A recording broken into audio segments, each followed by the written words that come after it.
नमस्कार मित्रांनो, मी सचिन. हे जपानमधलं एक छोटंसं स्टेशन आहे.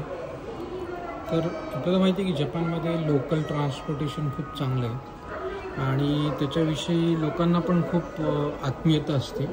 तर त्याचाच हा एक भाग आहे की याच्यामध्ये ही अशी मुलांसाठी स्पर्धा भरवली जाते. त्याच्यामध्ये अशा वेगवेगळ्या थीम्स असतात.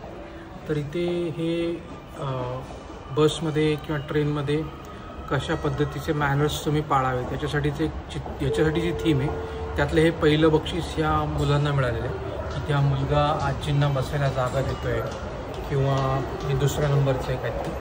तर इथे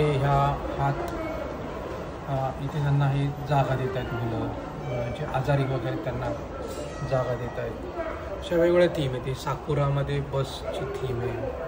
अशा वेगवेगळ्या थीम्स असतात की जे करून की मुलांना पण आपण जे ट्रान्सपोर्टेशन वापरतो किंवा ज्या वेगवेगळ्या ट्रान्सपोर्टेशनच्या पद्धती वापरतो त्याच्यातले नियम कळावेत किंवा त्याच्याविषयी पण एक प्रकारचं कृतज्ञता म्हणा किंवा आदरभाव व्यक्त व्हावा म्हणून असं ते केलेलं असतं.